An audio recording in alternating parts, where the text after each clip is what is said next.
Well, let's go ahead and turn the background music off for a little while and see if you guys are getting audio. Anybody out there just yet? We're just setting up. Going to go ahead and do a quick focus over in the vicinity of a few satellites. Let's turn the satellite tracking off. Turn star tracking back on. And just do a quick focus as soon as those stars settle down. Kind of keep an eye on that. In the meantime, let's see if anybody's here yet. Hey, Miss Judy and Dagov. I'm sorry, Dave, I can't do that. All right, so the audio's good. Excellent, excellent. Let's go ahead and finish setting up the telescope here. I think we'll do a quick autofocus just to go ahead and make sure everything is just right.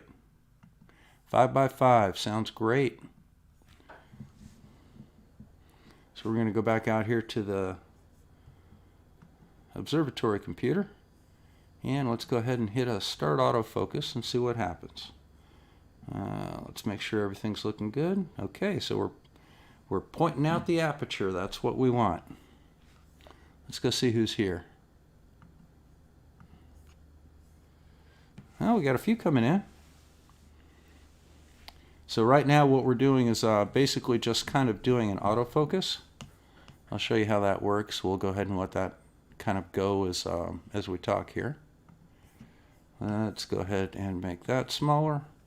So our first focus point is half-flux radius of about 2.5, and now we're down to 2.25. It's going to work through a few of those all the way down to best focus, and then through it, it'll start getting a little worse again. And right at the bottom of that V is our ideal focus point, and that's what we're looking for.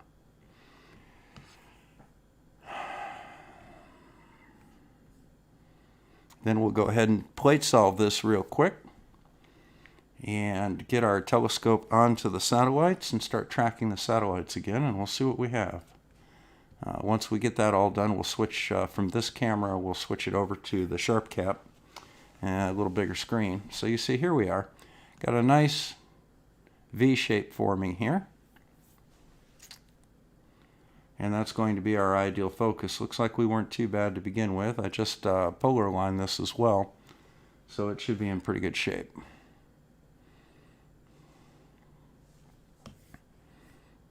Life is good. Oh, I have crap for seeing tonight, Judy. We have two dredges directly offshore. They did turn off some of their lights, and that helps a little bit. And we're also going to be pointing more or less towards the south to kind of go away from them. And we'll see how it goes. Michigan strong. Go state. Go Spartans. Bob the Science Guy. That's right. That's my name. So how are we looking here? So you see how this forms a nice curve, a parabolic curve? And the best focus point is right at the very bottom of the curve. So it's going to find that focus point, and then it's going to automatically set the focus right there. We need to do this again about, every 20 or 30 minutes due to changes in temperature and moving. There's a little satellite going by. You can see that satellite right in the middle towards the top. I tried getting some, now that is not a satellite, I don't think. That may actually be a meteor, but we're going to see. No, that's a satellite. Yeah, I was trying to get some meteors the other night, and for some reason the color camera was just turning all red. I went outside and the whole aurora was doing its thing. So, couldn't see crap. This is just about done. Okay, so that's done. Now we'll go on over here to plate solve it. Make sure the telescope's pointing where it's supposed to be pointing. You'll see the results from that down here at the bottom. Okay, and here's the numbers. And we're going to see whether or not the telescope needs to slew. It doesn't look like it does. Looks like it's where it's supposed to be. So let's bring this back up. Go over to here. And we're going to start satellite tracking again. And while that's kind of doing its thing, I'm going to go ahead and turn this camera off. Boink. And we're going to turn on SharpCap, which is the big imaging processing software. Gives me the nice big image. And we'll see what we have. So let's load this up.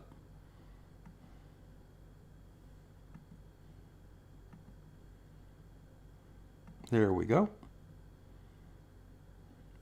Take about a 4-second exposure and we'll go ahead and see what we can see here. There we go. Now we'll go ahead and stretch this image. All the data is way down here. And here is our light curve. So we'll go ahead and stretch that and bring it in onto the data. And here's our satellites right here. So there's 3. There's 4, 5, 6. And there's 7 right there. So you can see them already. Let's go ahead and slow our, or speed up, no. I'm going to speed up our exposure a little bit. Let's go down here to about half a second. And once again, we'll go ahead and stretch this so it's a little easier. Now, just to kind of give you an idea of the accuracy, here is the center of the frame. Now, as we move in a little bit, to say to 66%, Hail Sagan, here are the satellites. There's 1, 2, 3, and 4. Now, if we come back this way a little bit, we've got a few more back here. Let's go see. There's one right there.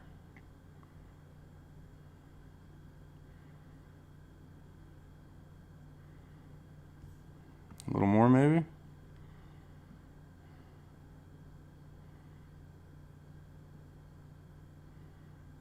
Yeah, I don't see anything else. Half a second might be a little bit less. It's kind of tough to tell the difference between the stars and the satellites. See, in this view, the satellites will be round dots and the stars will be little streaks. So we're going to go ahead and just take a little bit longer exposure. Kind of tone down this stretch a little bit.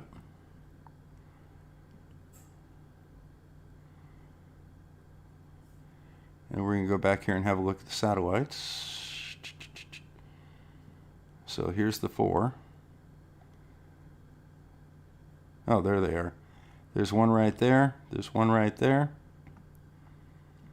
There's another one right there. And then there's 1, 2, 3,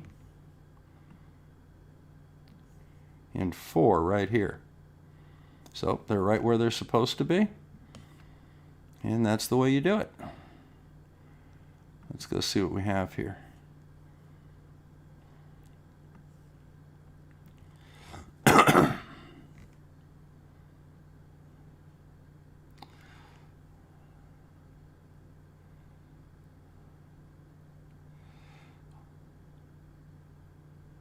Well, Shifty, that's cool, but this isn't a flat Earth chat.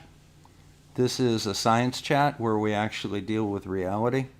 So if you want to play flat Earth stuff, go on over to one of the other flat Earth rooms. We're actually doing real stuff here, backyard science. So yeah, the cursor doesn't show. That's too bad.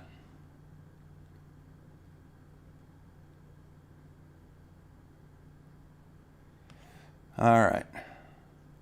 So Judy says the cursor's not open, and that's because I'm doing this on a single computer today. So what I'll do is I'll just go ahead and I'll move the crosshairs. So there's one satellite. Here's another satellite right there. There's a third one. And right up here is the fourth one. So you can see them come through. We'll go ahead and move it. So they're all in the center here. You see 4 of them. Then you're going to see another one right here.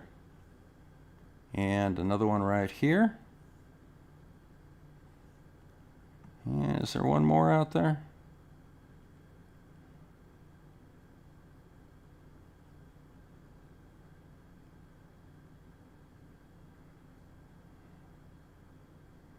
There's the other one right there. So that's what satellites in space look like.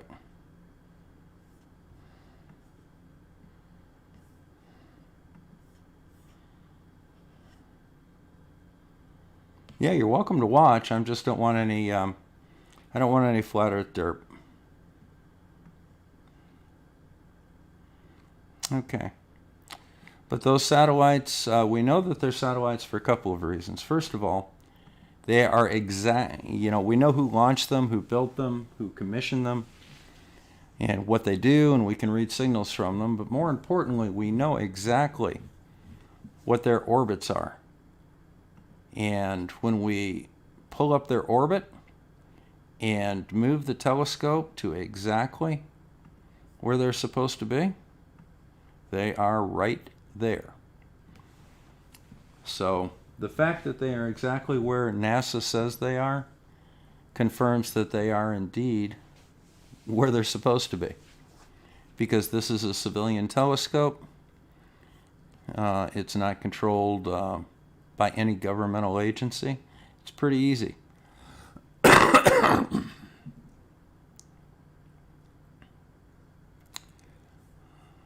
That's called warrant. Warrant is the reasons that you can accept an observation or a claim as true. And, for example, we have warrant to accept the Himawari images of Earth. We don't have warrant to accept images of scenes from Star Wars or unicorns or any of the stuff that you typically hear brought up. So let's go see if we've got anything tonight that we can see. Like I said, it's extremely bright out there, and it's going to be extremely difficult to see anything.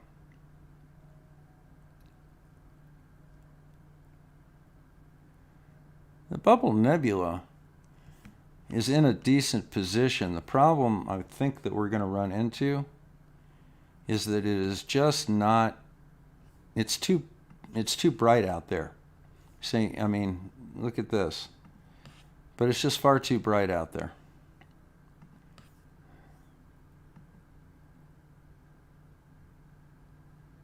So we're going over to something called Caroline's Nebula, or Caroline's Rose. Or, excuse me, no, we're going to the Bubble Nebula tonight. So you see the telescope is slewed over, and now the dome is turning.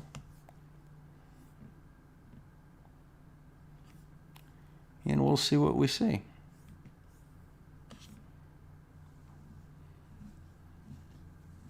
Yeah, we got a few people on right now. Anybody have any targets they'd like to try and get tonight?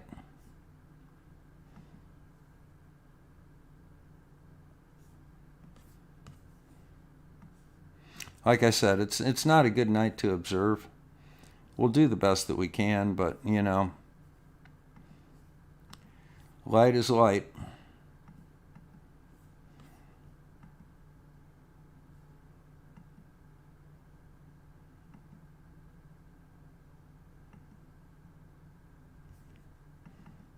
So I'm just kind of lining up the telescope and the dome aperture right now. And we'll see what we have here. Next thing we want to do is we want to go ahead and get a little longer exposure here, probably about 4 seconds. So there we go, and then we'll do a quick plate solve and see what we're looking at.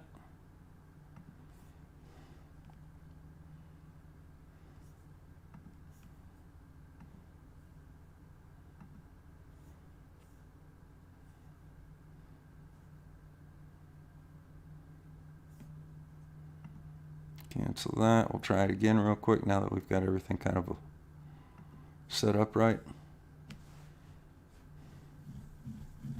There we go. So we did plate solve, and we're 1.41 degrees off of the Bubble Nebula. And the telescope is going to slew over to where I told it to go in the first place. And it looks like the bubble nebula is going to be right there in the center. Right there. There's the bubble nebula right here, just to the left of the crosshairs. So we'll take the crosshairs off. And we're going to increase up a little bit to about 125%. And that is the bubble nebula right there. Let's go see if we can guide. There we go. We've got nice guide stars here. We'll go ahead and pick that one. Start guiding. Then we're going to go back over here and we're going to take a little longer exposure, maybe about a 2-minute exposure. Let's go see what that looks like. There we go.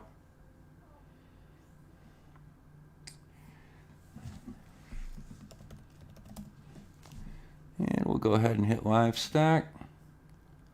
Let's make sure how's 102 is what our gain is. That's what we want. Let's go ahead and clean that up.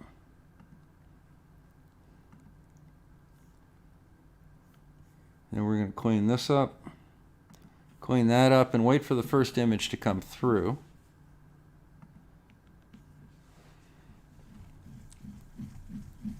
It's going to be quite grainy tonight because, as I said, there's just a huge amount of light out there. Looks like our guiding is good. Let's see if we can get a reading off of that here.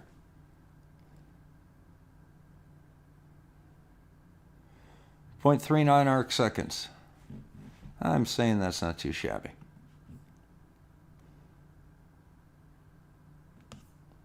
And while we're doing that, we'll go see what's going on in the live stream.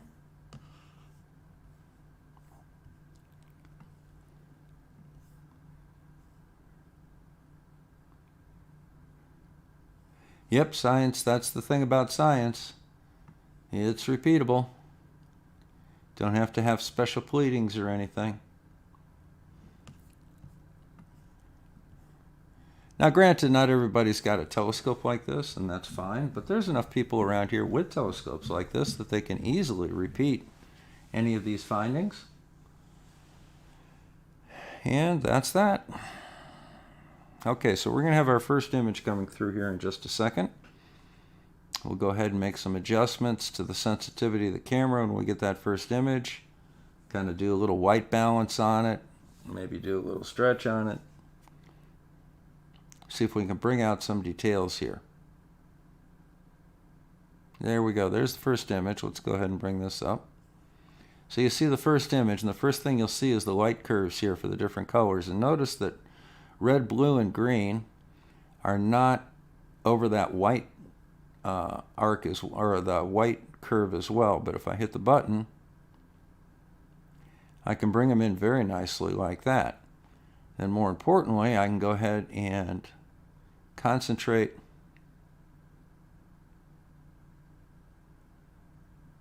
my sensitivity where the actual data is, which is where these curves are.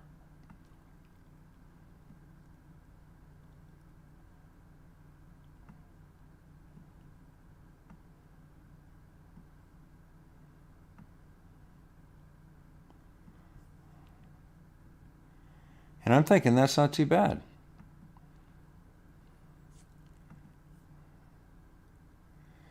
Now what we'll do is we'll go ahead and get a few images in here, and what will happen there is this background graininess will calm down. It'll really bring out the bubble, which, as you can see, is literally right in the center of the image.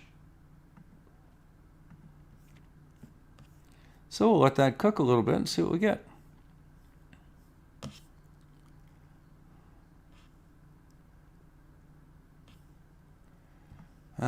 Let's see now.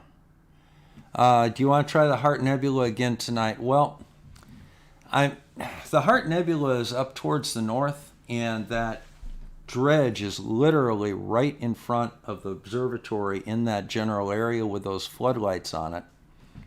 And I don't think that we're going to get much luck. So my targets are going to have to be in the southeast and the south. Yep, I do quite a bit of I do quite a bit of my own science. The other day I measured the distance to the moon and also measured the distance to the sun and got pretty good results.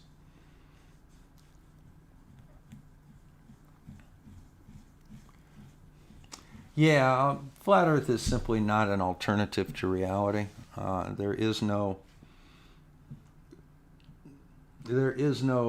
evidence backing it up, and it's not really even worth considering.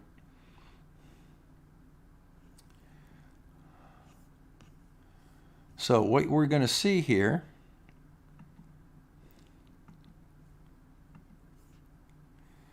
is as this second image comes through, let's see, we got 2 already.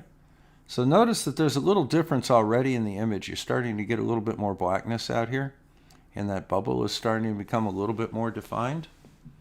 That's what happens when you stack these images. The images really clean up quite a bit. So what I'm going to do is I'm going to go ahead and put on a little bit of music, and we're going to let these images stack for a while.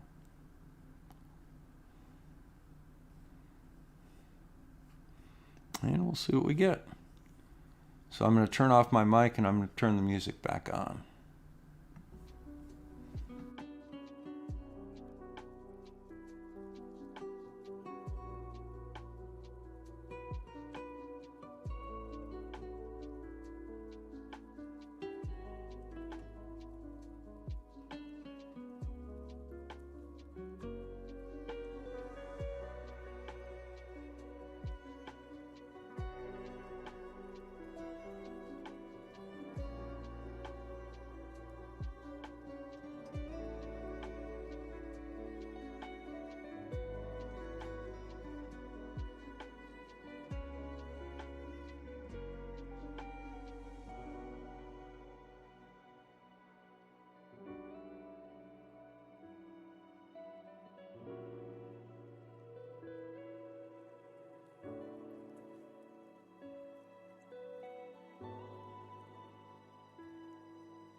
Okay, let's go see if we can clean this image up just a little bit.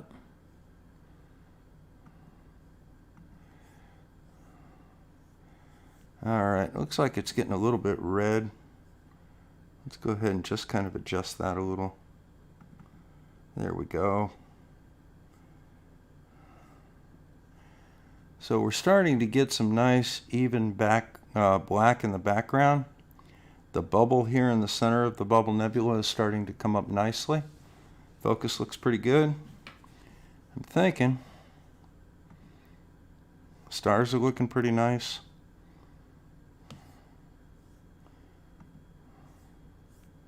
I'm pretty happy for it. Okay, Shifty, I told you this is an actual science stream. I'm not interested in hearing about your crisis in belief, and I'm not going to ask you not to mention that stuff again. I'm just not interested in it, and I don't think anybody else here is either.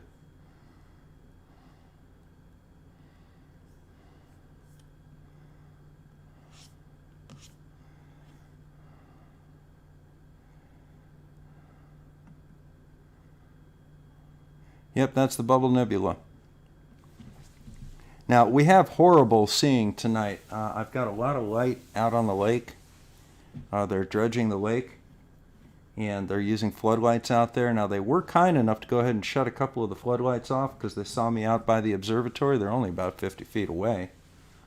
And I'm trying real hard to avoid looking at in their general direction. So that's helping with the light pollution a little bit, but it's still pretty bad.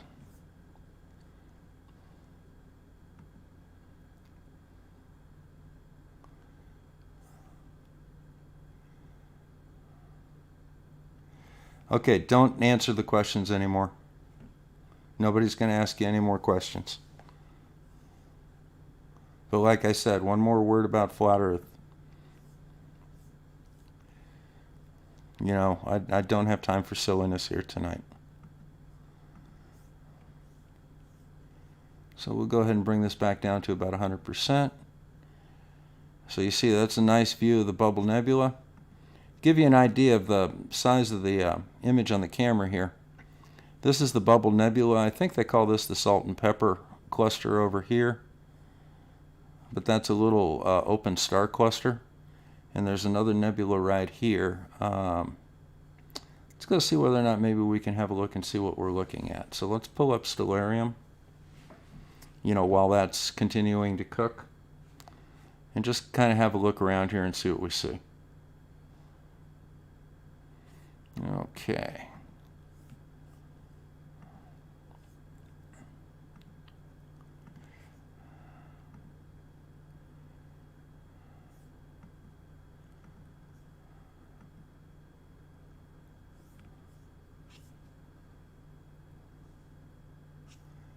Okay, so it says the telescope's right there.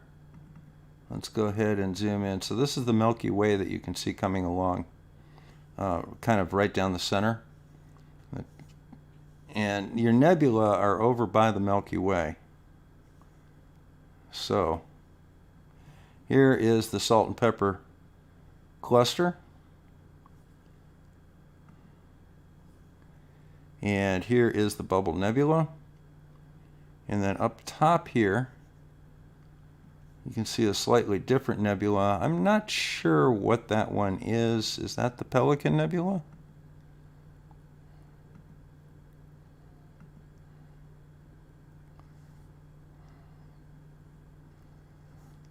Let's go see if we see anything here.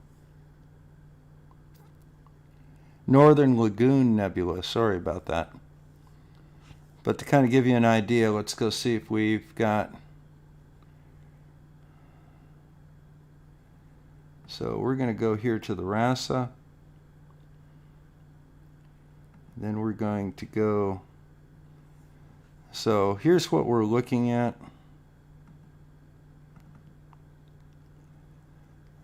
That's kind of our view. And this is up by Cassiopeia. It shouldn't be up by Cassiopeia. Let's go see what we've got here.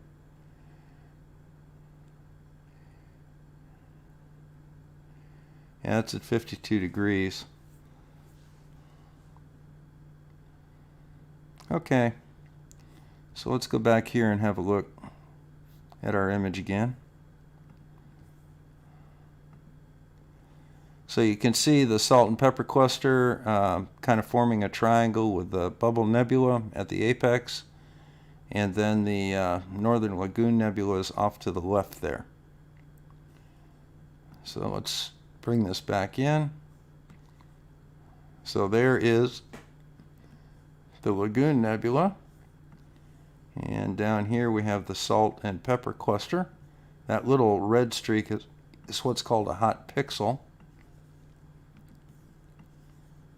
And right there is the Northern Lagoon Nebula.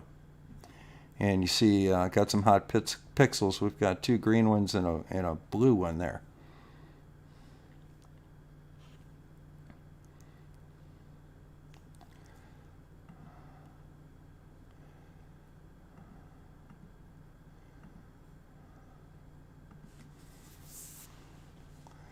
So that looks pretty good.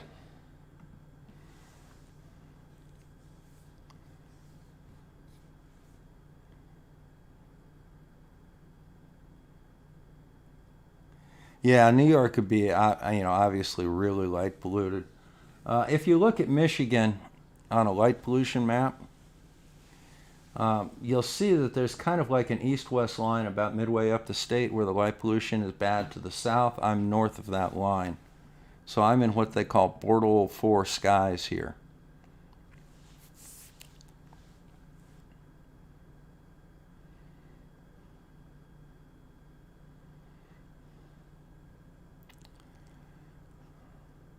So that is the Bubble Nebula. Let's go see if we can find some other cool stuff here. Yeah, I was actually, I'm from New York. I was born in Buffalo.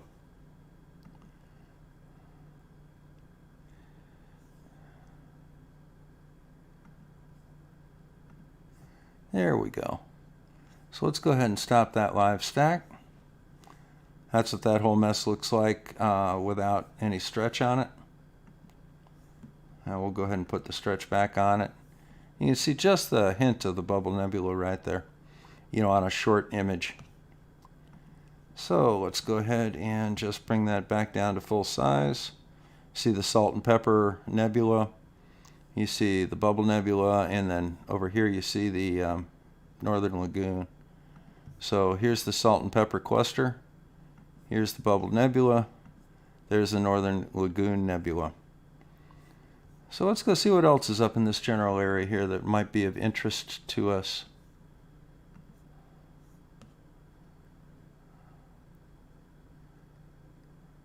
See, here's Carolina's Rose.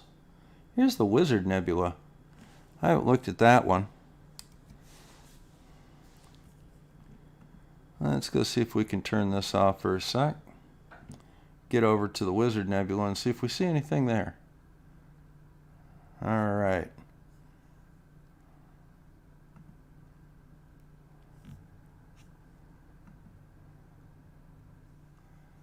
Dum da dum dum.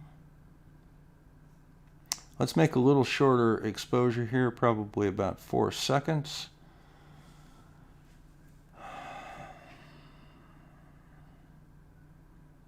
There we go.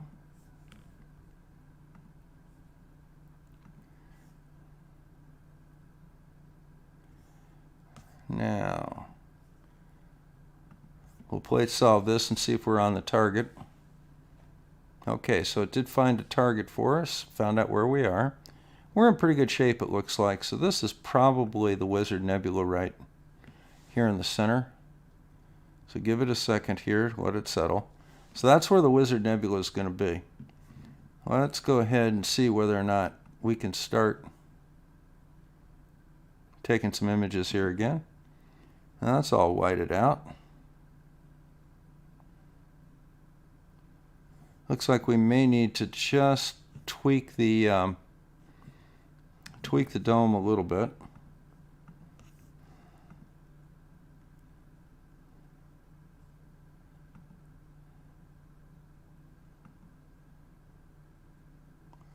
Let's see if that gave us a little more.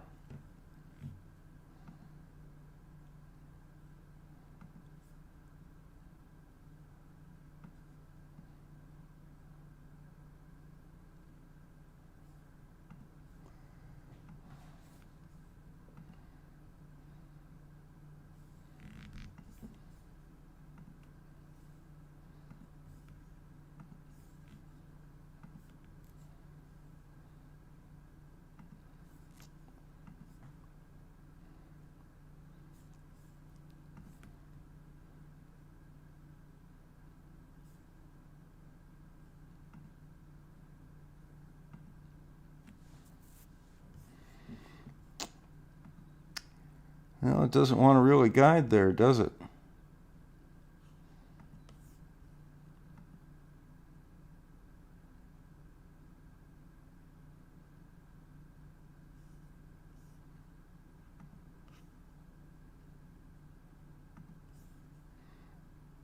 Okay. So now it'll guide.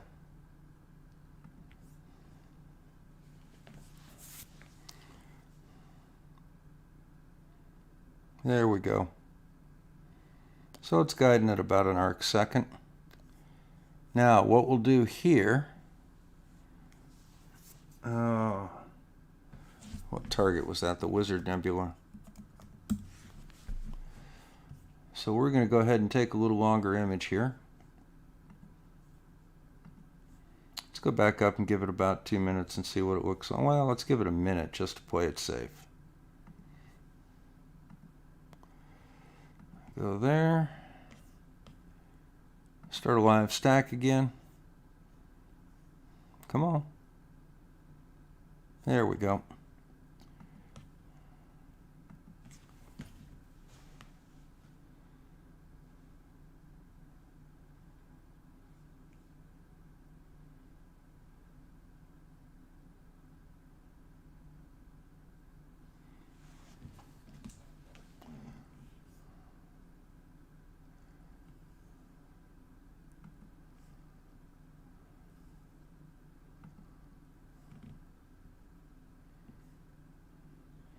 Okay, almost there with the first image.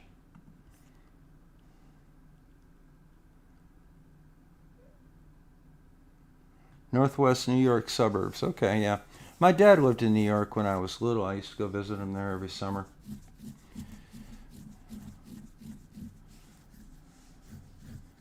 Spent pretty much the whole summer with him after I graduated from high school. Worked for his bond house, on Wall Street.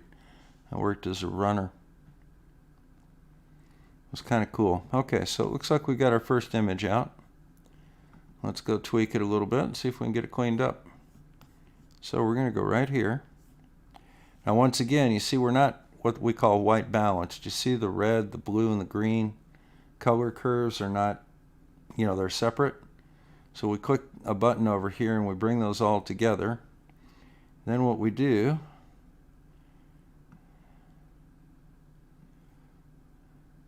so we just kind of adjust this curve a little bit. Like I said, we've got a lot of light out there tonight. It's going to be kind of difficult. Bring it up to about. So here's the Wizard Nebula.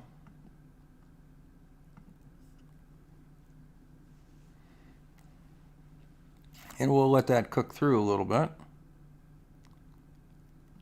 Kind of move that around, get it kind of centered. But that's the Wizard Nebula. It's actually not a bad view of it.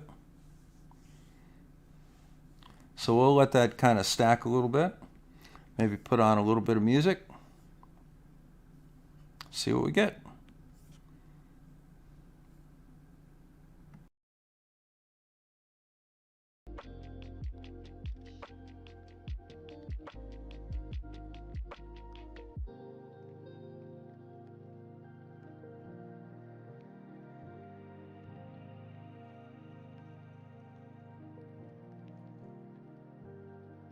Okay, so it looks like we got our first image out. Let's go tweak it a little bit and see if we can get it cleaned up. So we're going to go right here. Now once again, you see we're not what we call white balanced. You see the red, the blue, and the green color curves are not, they're separate. So we click a button over here and we bring those all together. Then what we do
Yeah, let's see if I can adjust this light curve just a little bit more, kind of bring that out some. I'm thinking it's pretty good.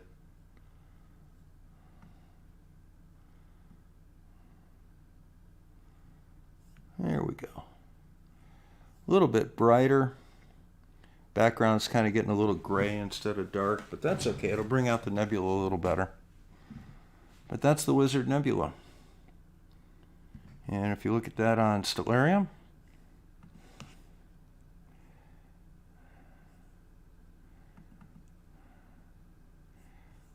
we'll come on in a little closer. That's the Wizard Nebula.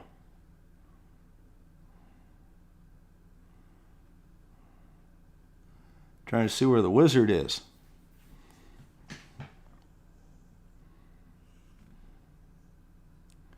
That really kind of goes on out quite a ways, doesn't it? Let's go see what that looks like again in the image. So here's that side, you know, towards the top here.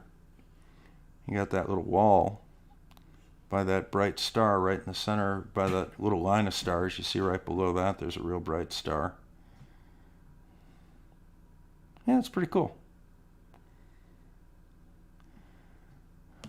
Well, let's go see what we have here. See who's in the chat. Judy's still out here. Cool. Now, let's see. You want to see if we can find some galaxies? Let's go see if we find a nice galaxy.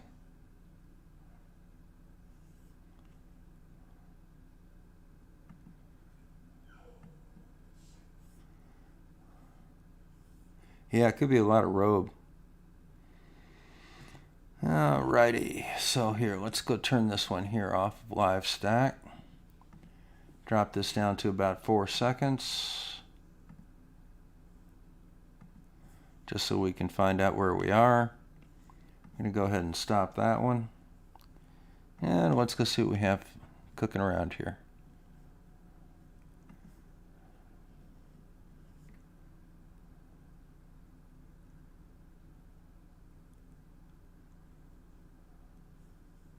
Well, we've looked at the pillars of creation a few times. I think we can probably go have a quick look at that.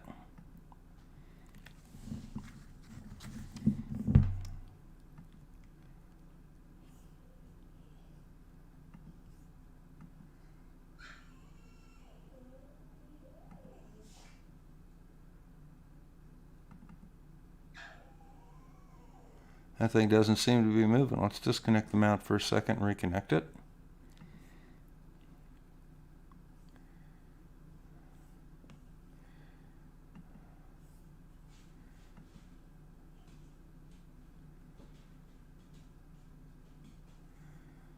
Huh, that doesn't seem to be moving at all.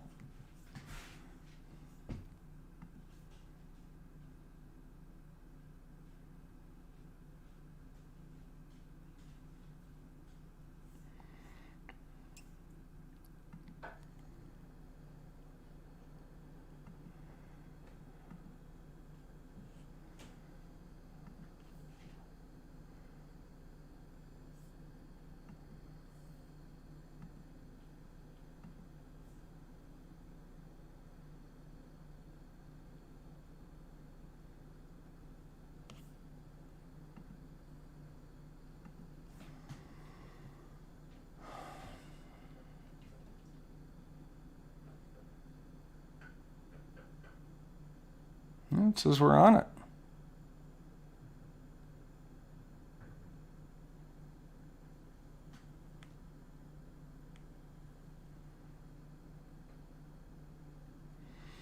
Let's take a little longer image and see what we're looking at here. Let's go up to about, let's go to about 30 seconds and see what that looks like.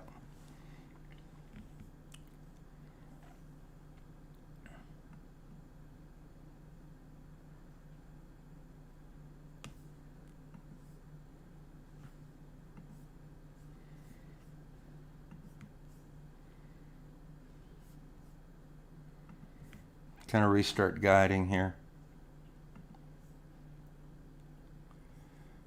I'll get our first image here in just a second.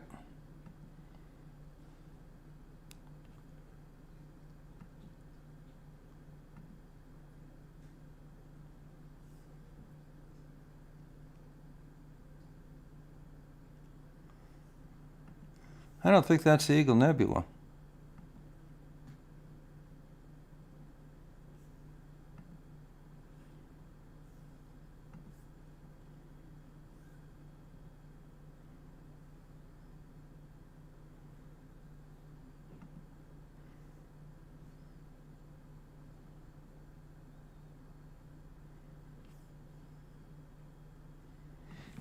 Let's try it with this one.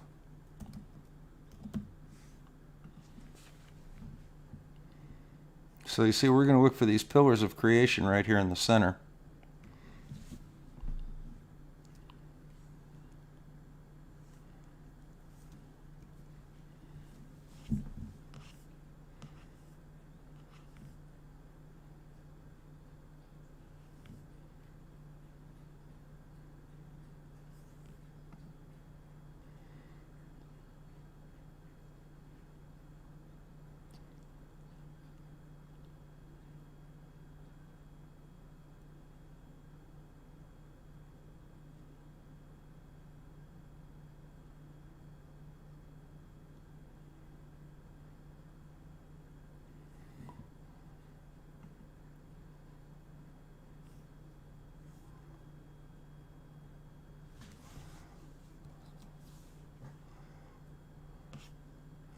And here's the telescope coming in. And it's coming right onto the Eagle Nebula.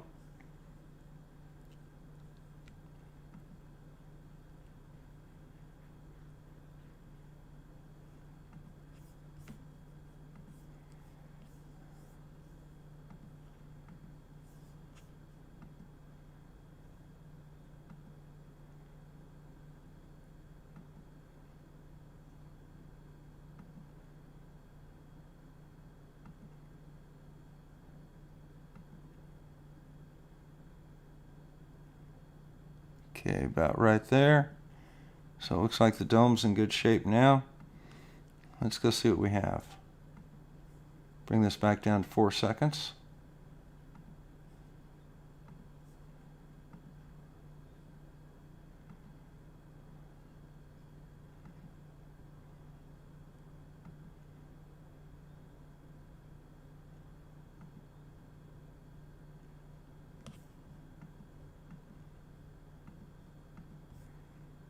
Yeah, that's a tree. That's why we can't see it. That's a tree. So we're pointing at a tree.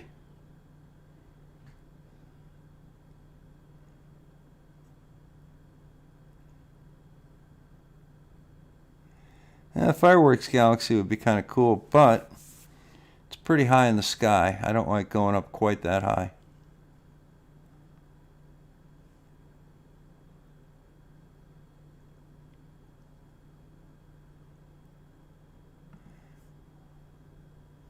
That's the Heart Nebula.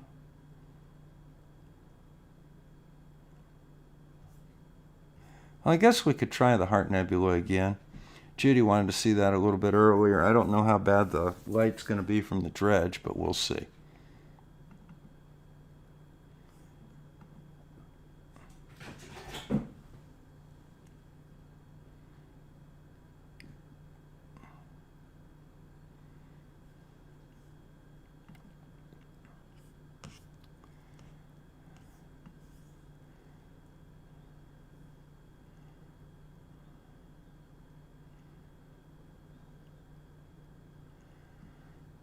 Looks like Andromeda's up tonight too, so we'll maybe have a look at that in a few minutes.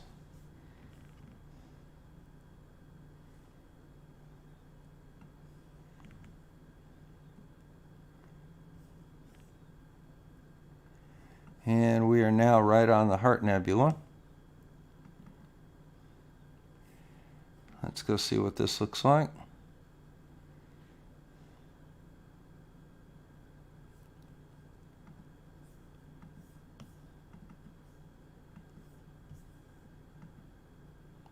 That should be pretty good.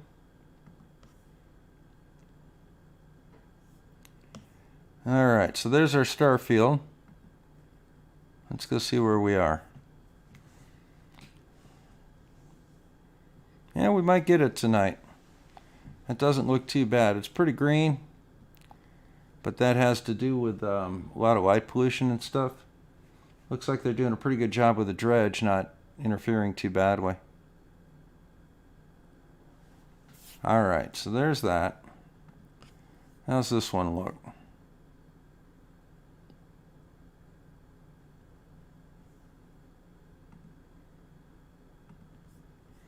We'll go ahead and start guiding there.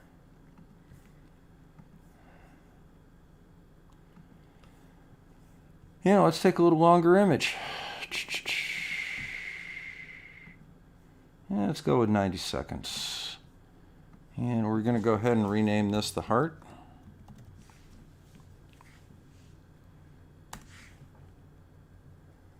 And we're going to go ahead and hit live stack.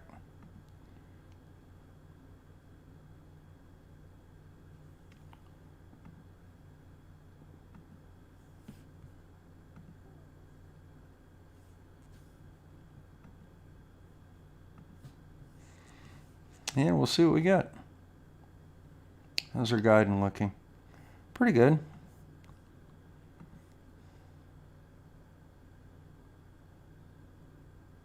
So subarc second guiding, that's good. That's what we want. And we'll let this go ahead and cook for a minute. Hey Judy, thank you very much for the gift.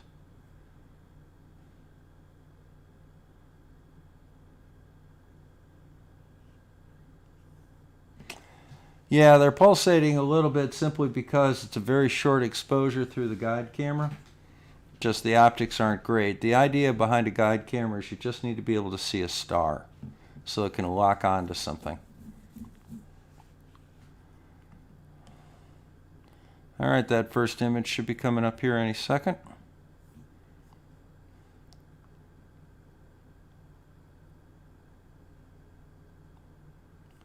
Okay, we'll white balance it, bring those curves all together.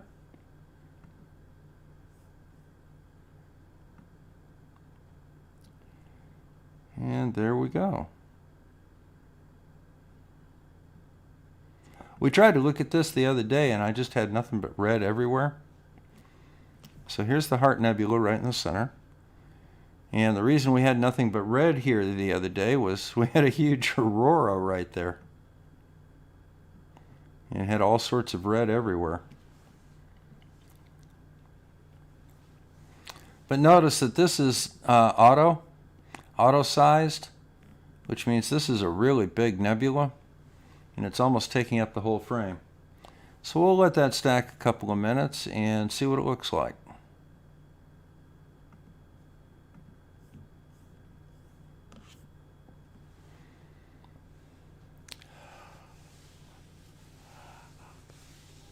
Let it put a couple of them in there, and then what we'll do is we'll go ahead, once it's stacked a little bit, we'll kind of make some fine adjustments on the light curves and see if we can make it work.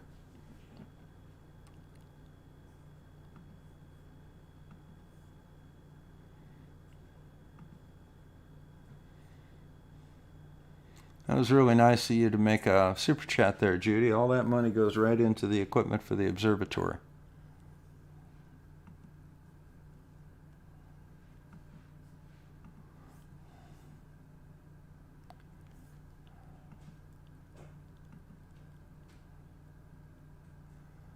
So we've got a couple of images stacked here.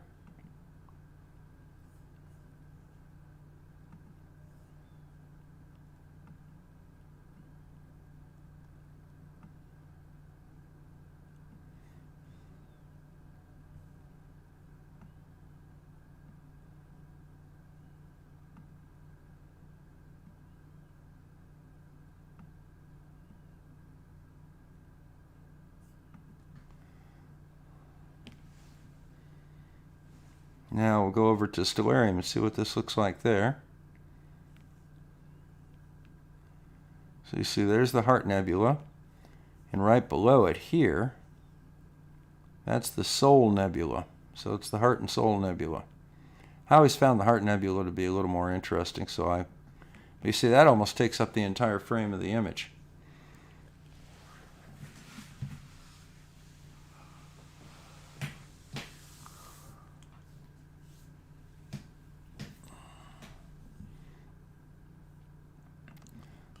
If you can look here, with north being directed up, that's actually not too bad of an image. This needs to come off a little bit.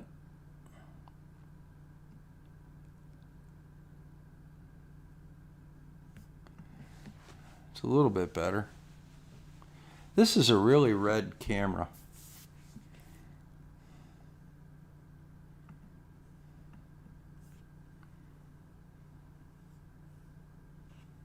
Yeah, YouTube takes a percentage, but that's okay. You can still always become a Patreon or a channel member.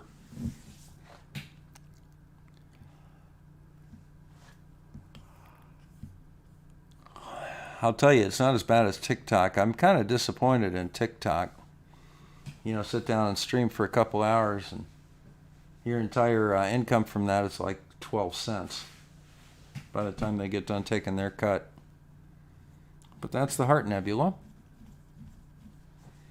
Do I have some blur there? No? Some of the fine detail. Stars are all nice and round rather than egg-shaped.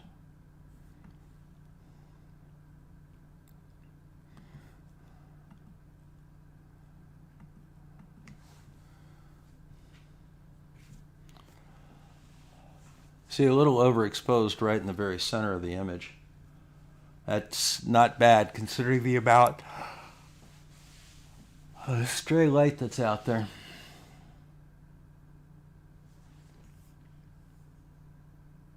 But that's what the Heart Nebula looks like.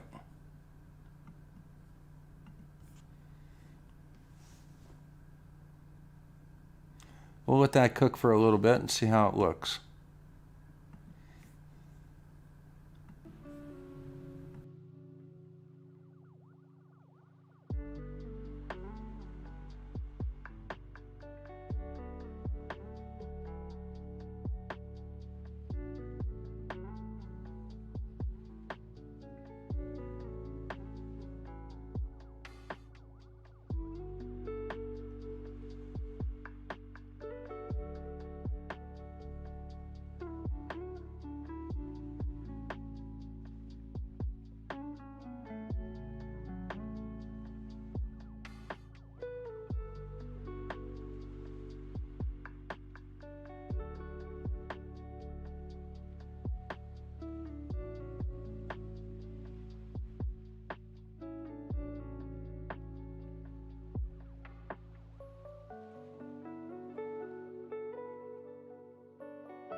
Well, let's see if we can clean this up just a little bit. So you see we've got right in the center here, you see kind of a grayish green. That means that our exposures or our light curve is not right where I want it.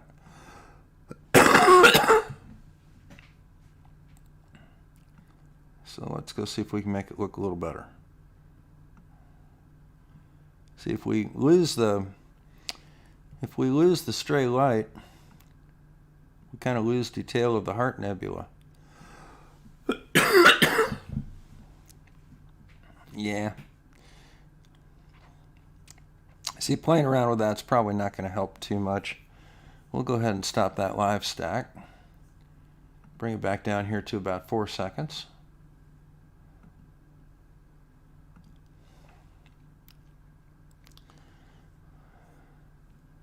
Maybe see if we can find something a little different to look at here. So let's back this on out. Where's Andromeda? Let's do M31 and see what that looks like. Blink. There we go. It's not far away. Let's go ahead and go on over there. See if we can have a look at a galaxy tonight. How's that sound? You guys want to see a galaxy?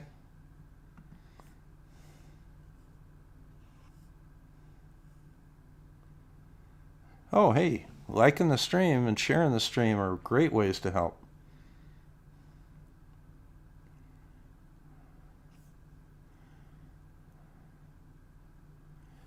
All right, so let's go ahead and get on back over here and we'll see what we can do with this Andromeda galaxy. All right, so how are we looking here? That's not bad. Let's look here. Kind of stretch this out a little bit and see what we have.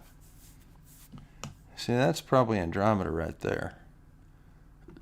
So let's go ahead and get a little better resync.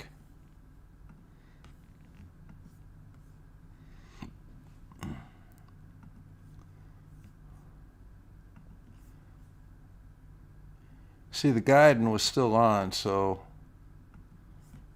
stars aren't quite as nice as I'd like them to be. There we go. 1.4 degrees. That's about normal for what we're off. Now you see it's moving the Andromeda galaxy straight to the center of the screen. So what do we see here? So M31 is this. The Andromeda, of course, is that bright light. That's the core of the galaxy. Just above it, you'll see M31. And if you go back down to Andromeda, down to about 8 o'clock, you'll see M110. So that's looking good there. Now, can we guide?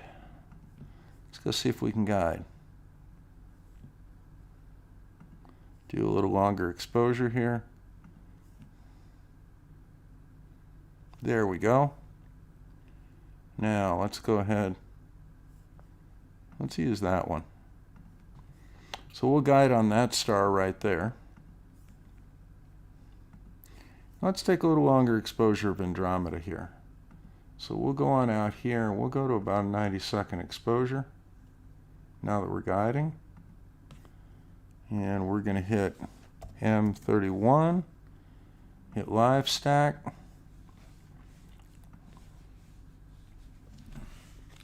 There we go. Let's go ahead and do that. And do that. And that.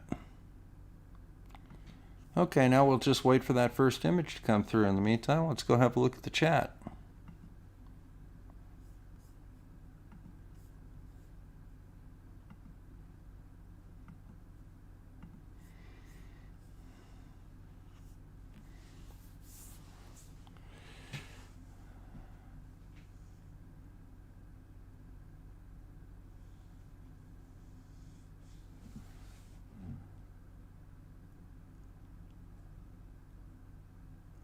Well, we don't have too many people out there. We got about 9. That's not too bad.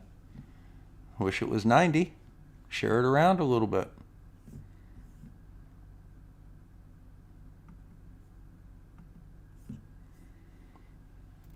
Okay, we're almost done with this image. Got about 12 seconds to go. And we'll go ahead and have a look and see what it looks like. First we'll white balance it, then we'll stretch it. See if we can get a nice shot of Andromeda tonight. There we go, there's our first image. We'll go ahead and white balance it, bring all those curves together.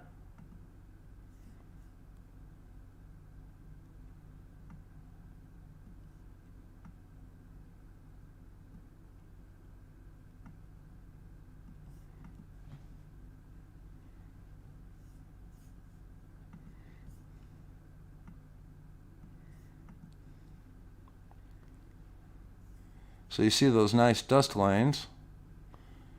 Let's go ahead and increase the size of this just a little bit, maybe up to 33% Hail Sagan. Kind of move this. So M32 is at the top, and then the main galaxy, of course, is M31, and then down here at the bottom left, that's going to be M110. If you look carefully, there's a satellite trail going right through Andromeda.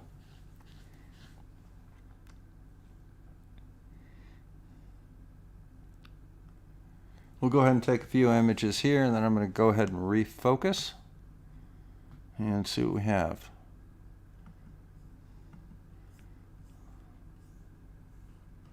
Yeah, isn't that nice, Ron? This really takes, this camera and telescope combination takes very nice images.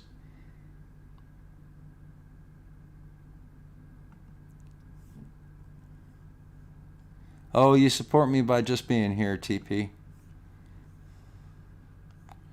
That needs to go just a little bit less, maybe down here to 25%. There, that's a little nicer picture.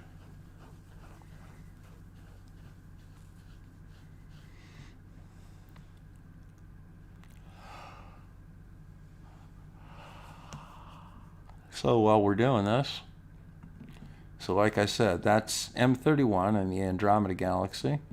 Right there is M32, and down here is M110.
Yeah, it amazes me too.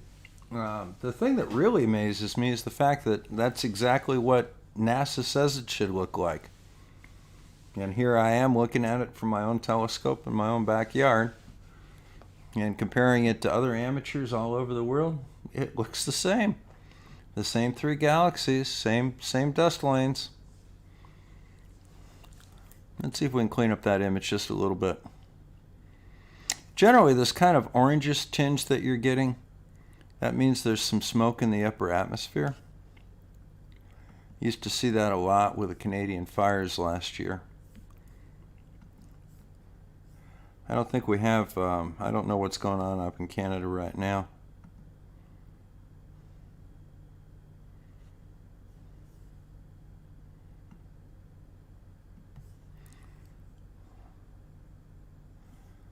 That looks pretty good.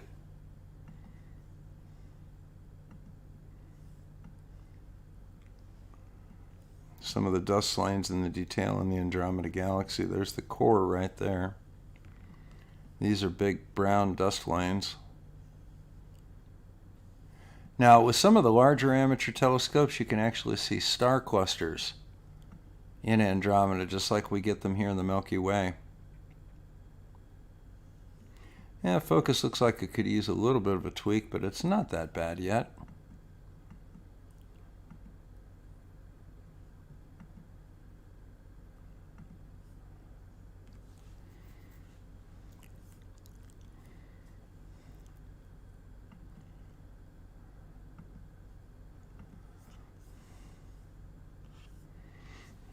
Yeah, there's some very high altitude clouds, not too bad though.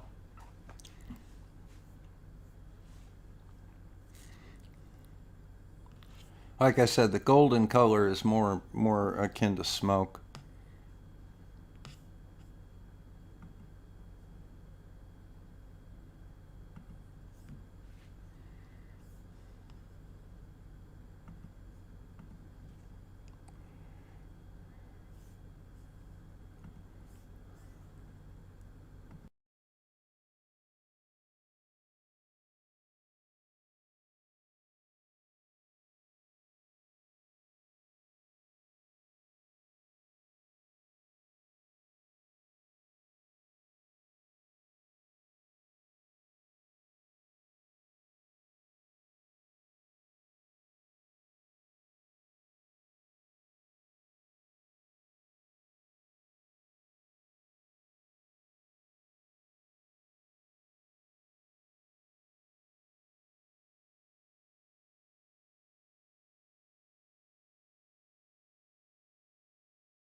Now let's just make one last little tweak to this, see if we can bring out any more detail, and then we'll move on to the next target. We'll see what else we have around here.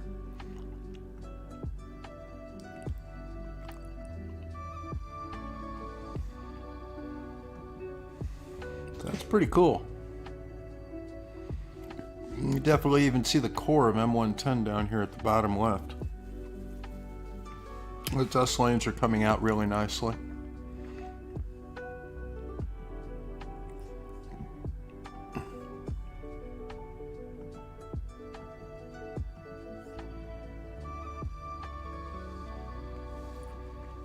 Oh, thank you for all the likes. Yeah, Thrice. I hope you get some nice views with it. Well, let's go see what else we can find here. So we'll go ahead and stop that live stack. Put it back down to about a 4-second exposure just to kind of locate where we are. Make sure we turn this tracking off. Now let's go see what else we have here.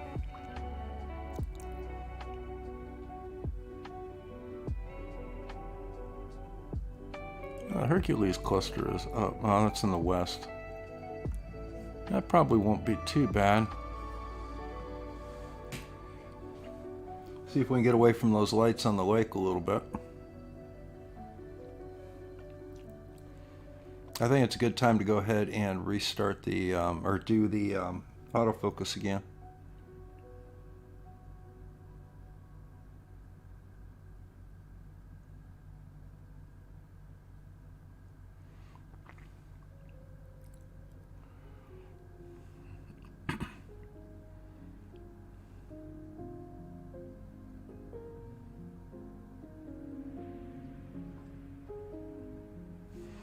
Okay, so the telescope's pointing where it thinks it's supposed to point. Let's see what the dome does here.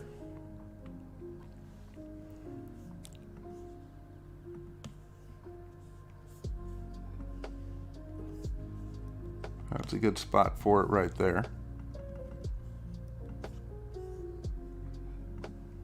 Yep, that's a good spot.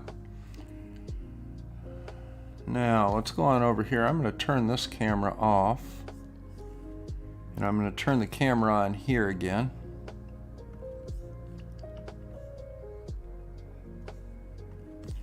And let's go see if we can get a little better image. Go ahead and do an autofocus.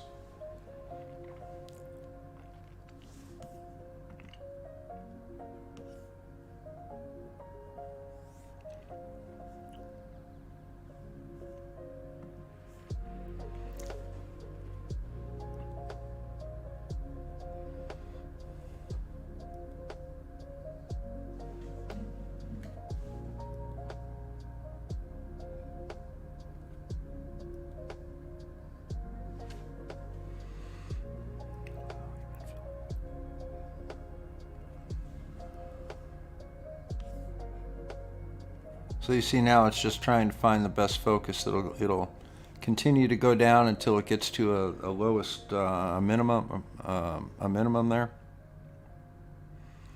and then it will start going back up again. And then the minimum is where the best focus is.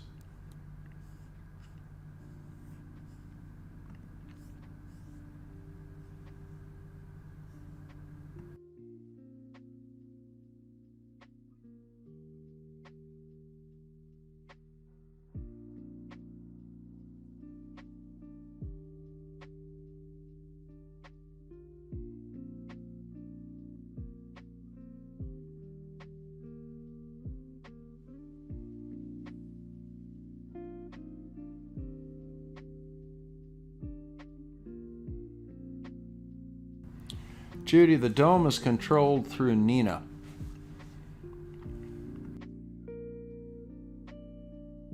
And the actual ASCOM driver for the dome is a bit of software called Beaver.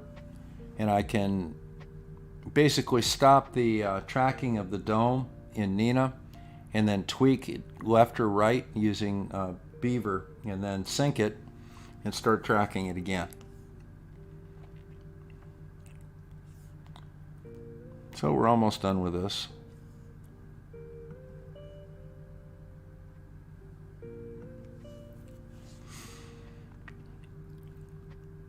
So you see we're getting that nice V shape.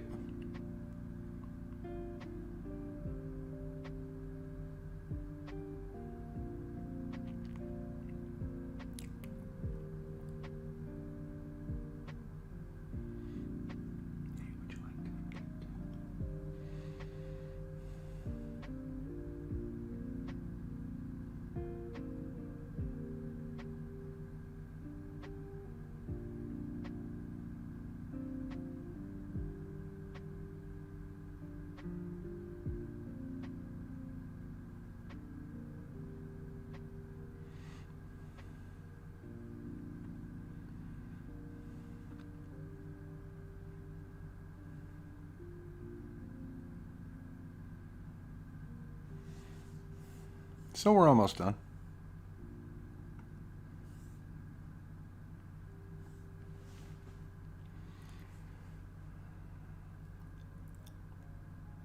So we'll go ahead and focus it here, and then once it's done focusing, I'll do a plate solve and it'll move it onto my target, which is going to be a star cluster, a globular star cluster. Okay, so that's that.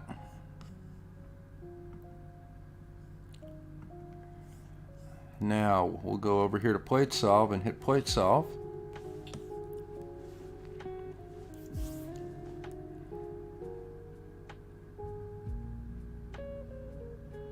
There you go, plate solved.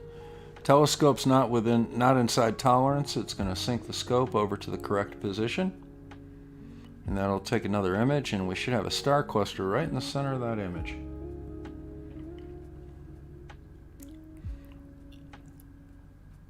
So it's imaging now.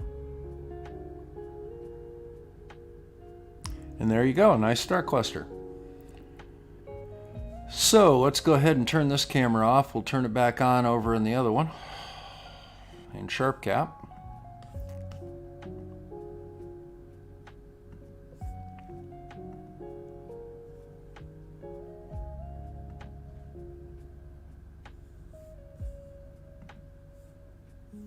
And you can even see the star cluster in the guide scope. So we'll go ahead and guide on that star right there. How's that one? And we'll come back over here and we'll get ready to take some images.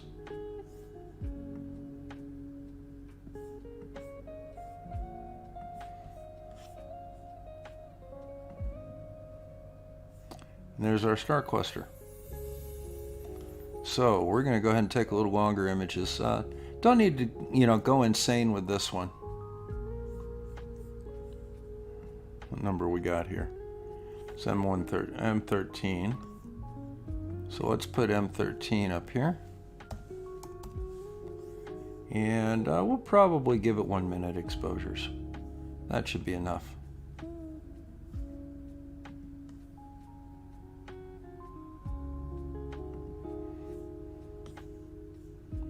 And we'll hit live stack. Let's go back down here and clean this up. That one there.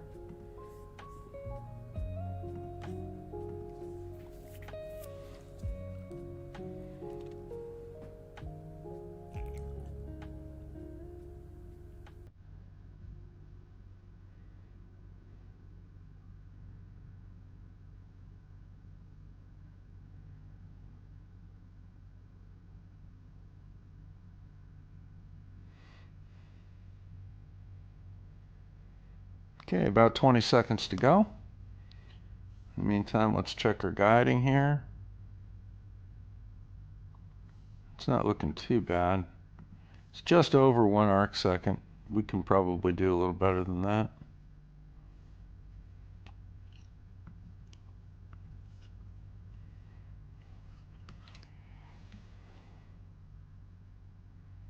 Well, thank you very much. We don't have too bad of skies tonight, but I do have a lot of light pollution. Okay, so we should be ready with our first image here. And there it is. Let's go ahead and white balance it better. And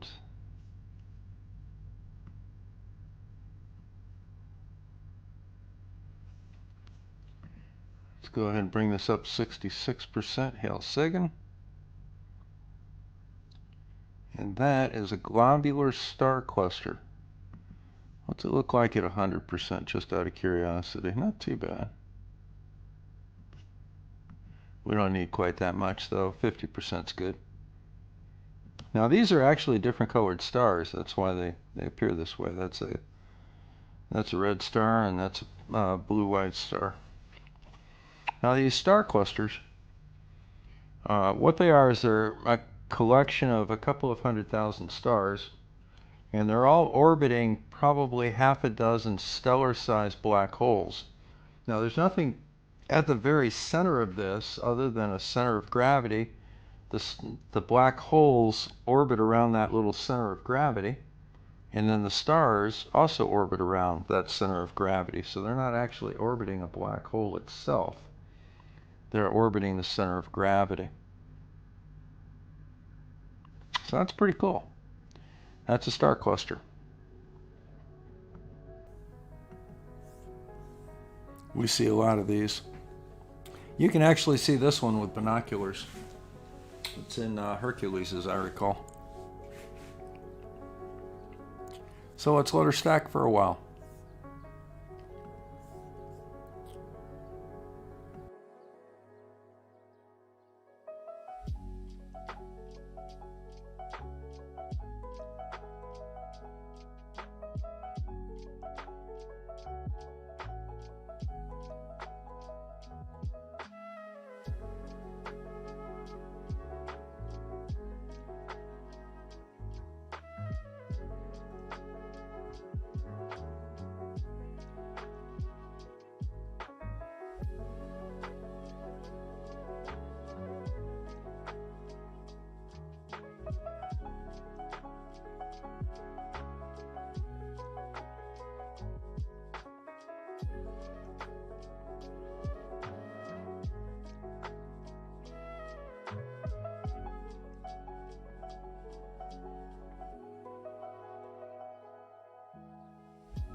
Okay, let's go see if we can kind of clean this up a little bit.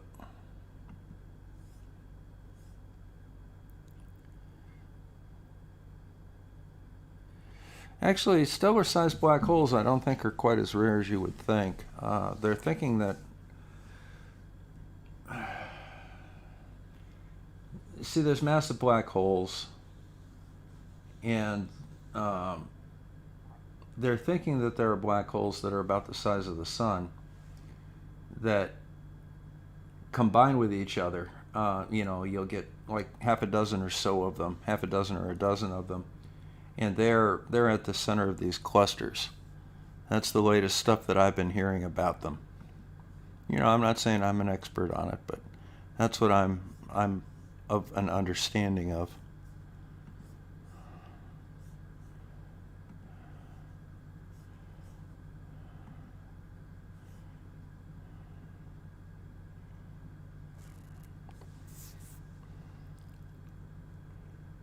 So I think we can make that background just a little bit darker.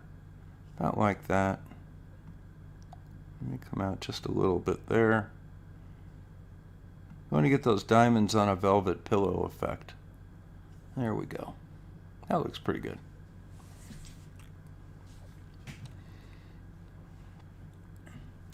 I like these. I found out that I'm going to have to do a thesis. So I think what I'm going to be doing the thesis on is measuring the rotation of asteroids using light curves. But we'll see. This is a close second.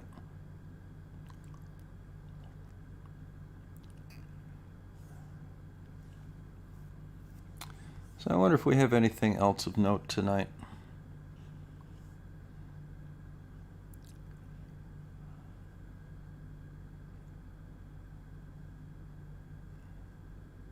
North American Nebula is pretty high right now. Is the California Nebula out here? Don't see it.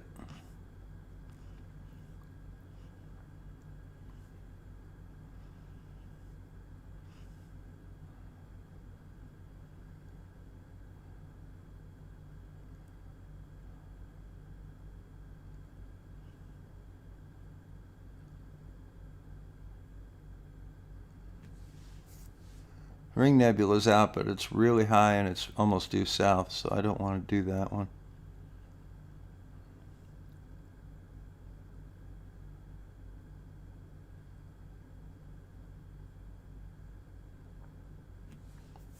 Trifid Nebula is a nice one too, but it's a little bit low. Triangularum is only 14 degrees above the horizon. That's a very, very dim galaxy. That's the other galaxy that's in our local cluster. It's us and Andromeda and Triangularum.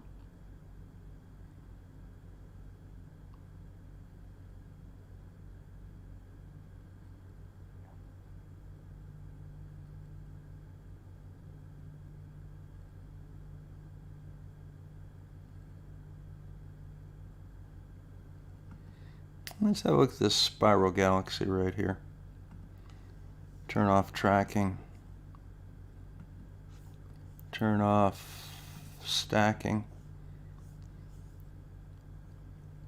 Let's go on over to this galaxy and see what we see.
It doesn't look too bad. Let's go see where we are.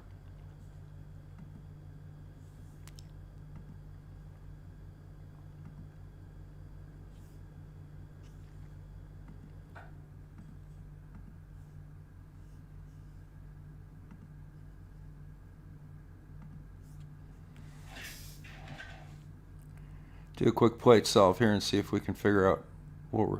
So we're 1.44 degrees off, about typical.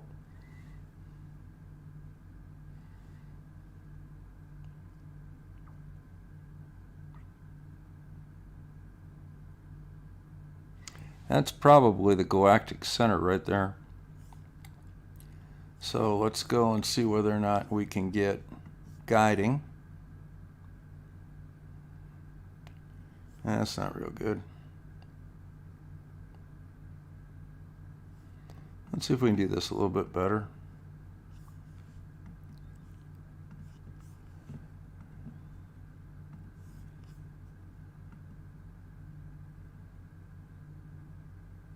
I think that's the first time I've ever done that. I went the right way the first time.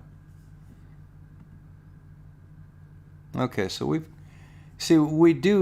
are getting a little bit of clipping of the guide scope with this, but we've got enough here that we've got stars. So let's go see what we've got.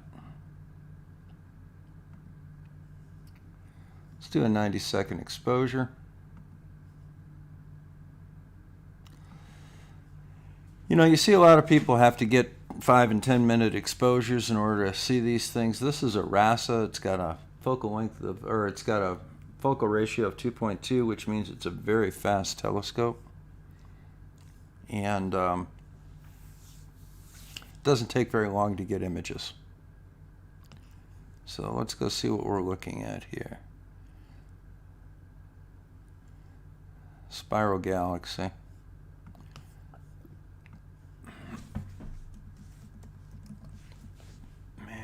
Live stack.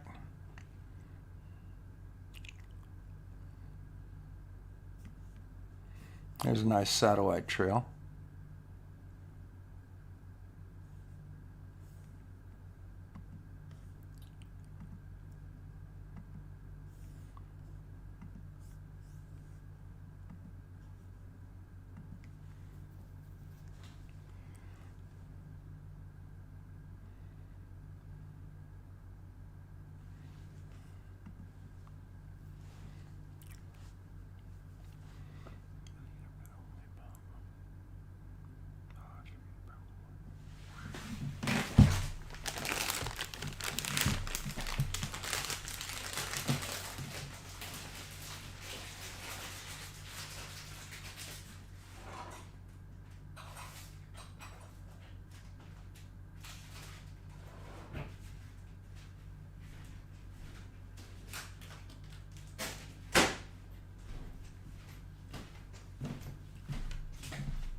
All right, let's go see what we have here. So we'll white balance this, and then we'll go ahead and bring this in so we can see it a little bit better.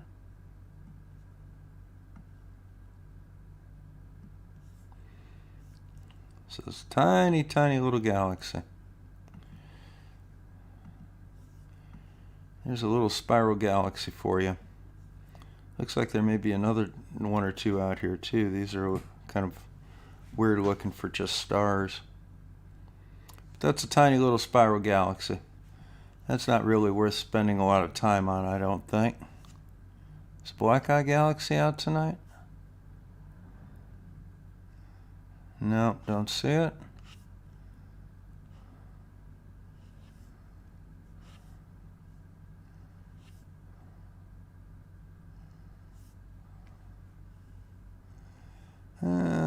Nothing yet.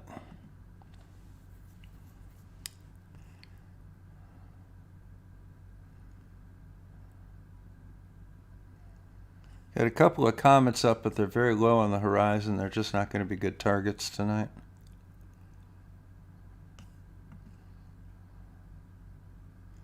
Saturn's up. It's only at 12 degrees though.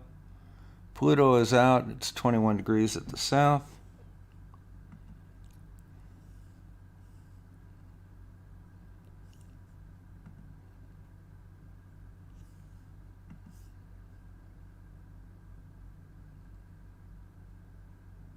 No, nothing too much.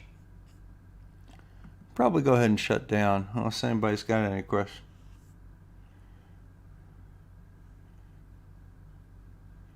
Can I briefly explain a light curve? Well, if you look at a rock has got an irregular shape. It's got some parts of it that are kind of light colored and some parts that are kind of dark colored. If you rotate that rock and shine a flashlight on it, the intensity of the light shining back at you or bouncing off that rock and coming back at you will vary. And, as it rotates through a dark spot, it'll get dimmer, and it rotates through a light spot, it'll get brighter. And as the asteroid rotates, you'll see this sinusoidal type pattern that is alternating dark and light, depending on what part of the asteroid is reflecting light. And by measuring peak to peak on that, you can get an idea of what the rotational period of the asteroid is, and most of them are around 12 hours or so. And, there's a number of asteroids that have their rotational periods recorded.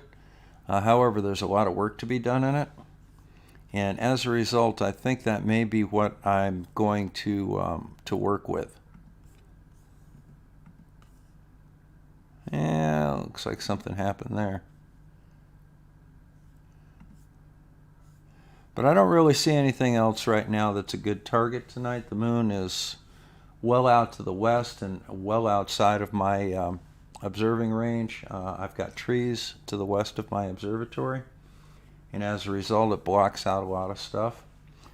Today is just after the first quarter of the moon, and as such, it's located real low on the horizon towards the west. Third quarter tends to be a little bit more towards the east, and I can see a little bit better. That's a half moon. The quarters are half moons. There's first quarter, as it goes from a new moon to a full moon, and then there's a second quarter as it goes from a full moon to a new moon. So I think we're kind of running out of targets tonight. It's been fun having a look at them, but I don't think we have any more really interesting targets to look at. Like I said, we don't have any asteroids that are handy. I'm going to go ahead and refresh this. Well, there's California Nebula. That's still pretty low on the horizon, though. Bodes and Cigar is only down around 23 degrees. That's pretty low to the horizon. So I think I'm going to go ahead and shut this bad boy down. It's a good time to go ahead and charge up the dome again. Get that shutter charged up. I went out there today to open it up, and I found that it wasn't being properly charged. So it has enough to move the aperture door a couple of times, but I don't want to press my luck. It's kind of difficult to move that thing around if it's dead. Plus, it damages the battery if it's dead. So let's go ahead and shut all this down. I'm going to turn this one off, turn that off. I'm going to have the telescope go back to its home position, and you'll be able to see it move there. And then I'm also going to have the dome move around and park, and then once it's in the right position, it'll start shutting that shutter. You'll see that kind of power down. So now the shutter is closing, as you can see.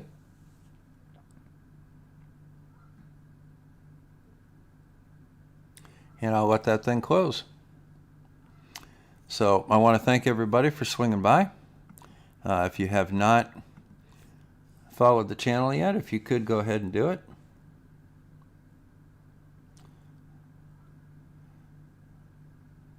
The coat hanger? What is the coat hanger? Yeah, the moon. Yeah, like I said, the moon's not available right now.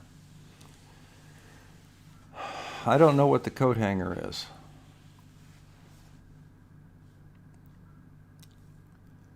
So everything's shutting down out there. It's a good time to go ahead and end the stream. Thank you all for stopping by. Make sure you hit that like and subscribe. And I'll be seeing you again soon.